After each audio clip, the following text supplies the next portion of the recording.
Hello, guys! Ayaw nyo bang mausukan at gusto nyong ma-enjoy ang Korean food cravings nyo? Ito ang subukan nyo, ang napakasarap at siguradong mai-enjoy nyo na pork bulgogi.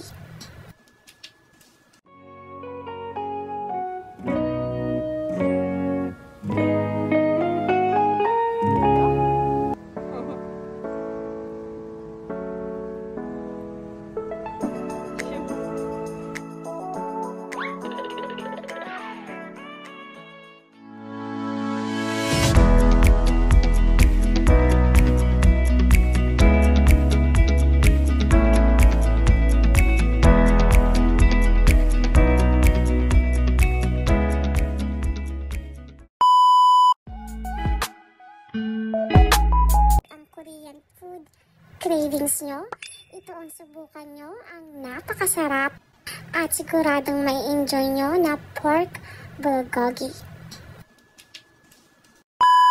Kailangan natin dito ng carrot at kailangan din natin dito ng puting sibuyas. Ang gagamitin ko lang sa carrots ay kalahati lamang kasi medyo malaki, pero ang sibuyas po natin ay yung malaking sibuyas na puti. Gagamit din tayo dito ng madaming bawang, chili powder or gochugaru, soy sauce, asukal, or kung ayaw nyo ng asukal, pwede tayong gumamit ng honey. Gagamit tayo ng gochujang or yung red pepper paste ng Korean. Huwag po natin i-skip ang ating red pepper paste. Ito po ang importanteng ingredients. At naglagay po tayo ng patis or fish sauce. I-mix well lang natin at nalimutan ko ang ating black pepper. Then, i-mix ulit natin ito at ilagay na po natin yung ating pork belly. Yan po ay bacon cut. Pwede po kayong gumamit ng chicken breast, chicken thigh, or beef. Ilalagay ko na rin yung ating hiniwang onion na puti. Magtitira lang ako ng konti. At saka yung ating carrot. I-mix lang ulit natin at make sure po na na-coat natin lahat ng ating mga karne. At ito ay ibababad natin for 15 minutes to 30 minutes. After ng 15 minutes, maglalagay lang ako ng konting oil at mainit na yung ating kawali. Ang ating pong apoy ay nasa low heat lamang.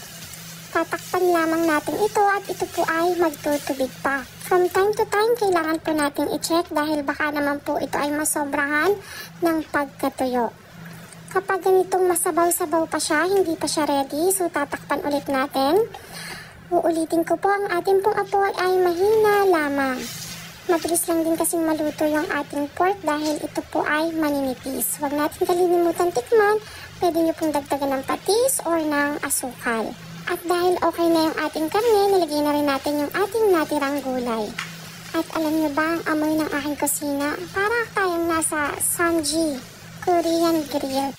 At para mas bumango at mas sumarap pa, maglalagay tayo dito ng sesame oil. Walang kahirap-hirap, hindi na kailangang mag-ihaw-ihaw pa at siguradong mai-enjoy nyo kung manonood kayo ng movie. Walang kahasel-hasel at ready to serve na ang ating pork bulgogi. At syempre, meron tayo ditong paletos para naman feel natin ang Korean food cravings natin. Maglalagay din ako dito ng sesame seeds at green chili or kaya naman ay dahon ng sibuyas. At syempre ang ating kanin dahil rice is life. At meron din tayo ditong cheese sauce. Tara na, tikman na natin ang napakabilis at napakasarap nating pork bulgogi. Pa-like, pa-share, pa-comment at patag na rin po ng gusto nyong itag at kasama ko.